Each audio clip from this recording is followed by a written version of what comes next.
नमस्कार, मैं हूं आंचल सिंह। मौजूदा वक्त में राजनीति की फील्ड में केजरीवाल सबसे मंझे हुए खिलाड़ी नजर आते हैं। कब, कहां, कितना और कैसे कदम उठाना है, शायद उनसे बेहतर फिलहाल विपक्ष में कोई भी नहीं जानता। इसीलिए तो जब दिल्ली की आप सरकार पर सवाल उठा तो केजरीवाल ने उसे इस तरीके से मोड़ने का प्रयास किया कि राजनीतिक विश्लेषक भी हैरान हो गए। दरअसल सबसे पहले 19 अगस्त को दिल्ली के डिप्टी सीएम मनीष सिसोदिया के घर शराब नीति के घोटाले को लेकर छापेमारी हुई। इसके बाद केजरीवाल ने मुद्दा इतना बढ़ा दिया कि सीधे अमेरिका से जोड़कर मोदी सरकार पर हमला बोल दिया। दुनिया के सबसे शक्तिशाली देश के सबसे बड़े अखबार के फ्रंट पेज पे ये दिल्ली के शिक्षा मॉडल पे खबर छपी है और इस खबर में लिखा हुआ है कि दिल्ली के अंदर, भारत में दिल्ली के अंदर शिक्षा क्रांति हो रही है। दिल्ली के सरकारी स्कूल बहुत शानदार हो गए हैं। दिल्ली के सरकारी स्कूलों में अब लोग अपने बच्चों को प्राइवेट स्कूलों से नाम कटा कटा के दिल्ली के सरकारी स्कूलों में भर्ती करा रहे हैं। भारत 75 साल पहले आज़ाद हुआ। लोग पूछ रहे हैं कि इन 75 सालों में कई छोटे छोटे देश हमारे बाद आज़ाद हुए, वो हमसे आगे बढ़ गए। दूसरे देश हमसे आगे बढ़ गए, भारत पीछे क्यों रह गया? जबकि भारत के लोग इतने इंटेलिजेंट हैं, भारत पीछे क्यों रह गया? पूरे भारत के लोग जानना चाहते हैं, भारत के लोग पूछ रहे हैं। आज मनीष सिसोदिया को दुनिया का सबसे अच्छा शिक्षा मंत्री घोषित किया गया, लेकिन उसके घर सीबीआई पहुंच के रेड मारने के लिए। तो अड़चनें बहुत आएंगी। पिछले 7 साल में भी कोई आसान काम नहीं था न्यूयॉर्क टाइम्स के फ्रंट पेज पे आना और दिल्ली के अंदर शिक्षा क्रांति करना। पिछले 7 साल में भी मनीष जी के ऊपर न जाने कितनी बार रेड हुई है। ये पहली रेड नहीं है, पहले भी कई बार रेड कर चुके, कई झूठे केस कर चुके मनीष जी के ऊपर, मेरे ऊपर कई बार रेड कर चुके, सतिंदर जैन पे, कैलाश गहलोत पे, हमारे कितने लोगों पे ये लोग रेड कर चुके। कुछ नहीं मिला, अभी भी कुछ नहीं मिलेगा।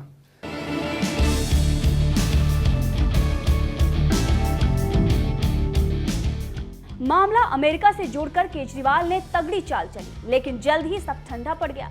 दूसरी तरफ सिसोदिया पर शिकंजा कसता गया। अब ऐसे में भ्रष्टाचार के आरोप में घिरते केजरीवाल को कुछ नहीं सूझा तो बीजेपी पर आरोप लगाते हुए ये कह दिया कि बीजेपी आप पार्टी को तोड़ने के लिए दम भर रही है।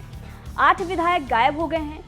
अब जब आप विधायक दिलीप पांडे ने ये बयान दिया तो सियासी गलियारे में हलचल मच गई। केजरीवाल ने भी मौके पर चौका मारने का प्लान किया और गांधी जी की याद में डूब गए और अपनी बटालियन के साथ पहुंच गए राजघाट। गांधी जी से शिकायत और ये संदेश देने की आम आदमी पार्टी सबसे कट्टर ईमानदार है और अहिंसा के मार्ग पर चलती है। लेकिन ये सब करते हुए दिल्ली के सीएम अरविंद केजरीवाल का ऐसा डबल स्टैंडर्ड दिखा कि सब हैरान रह गए और कहने लगे कि इतना भी कौन पलटी मारता है भाई।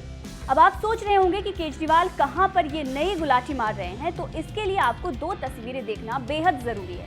पहली तस्वीर जो है आप स्क्रीन पर देख रहे हैं, ये आज की है। दरअसल दिल्ली के सीएम केजरीवाल अपने को पाक साफ बताने के लिए राजघाट पर पहुंचे और बापू को याद करते हुए सत्याग्रह करने लगे। लेकिन इसी बीच केजरीवाल शायद ये भूल गए कि बापू से उनकी तो बनती ही नहीं। अरे चौंकिए नहीं, सच में केजरीवाल और आम आदमी पार्टी बापू को तभी महत्व देती है जब काम बिगड़ता है। बाकी आप इस दूसरी तस्वीर को देख सकते हैं और समझ सकते हैं। दूसरी तस्वीर, ये तस्वीर है दिल्ली के सीएम साहब की, वो जगह जहां से वो प्रेस कॉन्फ्रेंस करते हैं। मीटिंग में बैठकर वो मीडिया से बातचीत करते हैं। अब इस तस्वीर को गौर से देखिए। केजरीवाल साहब के पीछे वाली दीवार पर महज 2 तस्वीरें ही दिखाई पड़ रही हैं। हालांकि उन तस्वीरों से किसी को कोई दिक्कत नहीं है, क्योंकि ये तस्वीर है भगत सिंह और भीमराव अंबेडकर जी की। लेकिन गौर करने वाली बात यह है कि सीएम साहब के फ्रेम में वही तस्वीर नहीं है जिसके नक्शे कदम पर वो और उनकी पार्टी चलने का दावा करती है, मतलब महात्मा गांधी की।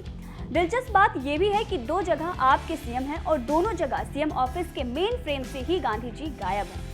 मतलब जिसके सहारे खुद को केजरीवाल पाक साफ बताने का प्रयास करते रहे हैं, उन्हीं की तस्वीर लगाने में शायद शर्म महसूस करते हैं। तो ये वो 2 तस्वीरें हैं जो ये बताने के लिए काफी हैं कि केजरीवाल को मुश्किल में गांधी याद आते हैं। मौज के वक्त ऑफिस में भी फोटो नहीं लगाते और जनता को बेवकूफ बनाते हैं। बहरहाल इस खबर को लेकर आपका क्या कहना है, कमेंट करके जरूर बताइएगा। अभी हम लोग राजघाट पे गांधी जी को श्रद्धांजलि अर्पित करके आ रहे हैं। थोड़ी देर वहाँ बैठ के हम लोगों ने ध्यान भी किया और प्रार्थना की कि देश के अंदर आज जो हालात हैं वो ठीक हों, उनमें सुधार हो। देश की तरक्की के लिए, सुख शांति के लिए प्रार्थना की। अभी हमने देखा कुछ दिन पहले मनीष सिसोदिया जी के खिलाफ इन लोगों ने एक बिल्कुल झूठी और फर्जी एफआईआर दायर की। उसके आधार पे इन्होंने मनीष सिसोदिया जी के घर पे रेड मारी। रेड पूरा दिन चलती रही, मेरे ख्याल से 14 घंटे के करीब रेड चली। मनीष सिसोदिया जी के घर में सारे गद्दे, दीवारें, कुछ भी नहीं छोड़ा, सब छान मारा उन्होंने। उसके बावजूद लास्ट में उनको एक भी पैसे का अनअकाउंटेड कुछ नहीं मिला। एक भी कोई कैश नहीं मिला अनअकाउंटेड, कोई जेवर नहीं मिले, कोई संपत्ति नहीं मिली, कोई ज़मीन के कागज़, कोई ऐसे आपत्तिजनक कागज़, दस्तावेज कुछ नहीं मिला इन लोगों को। हम ये सोच रहे थे कि ये क्यों किया इन लोगों ने। उन्हें पता है कि मनीष सिसोदिया एक बहुत ही ईमानदार, देशभक्त आदमी है। मनीष सिसोदिया जी ने देश के बच्चों के लिए, उनका भविष्य बनाने के लिए बहुत शानदार काम किया। फिर हम सोच रहे थे क्यों किया।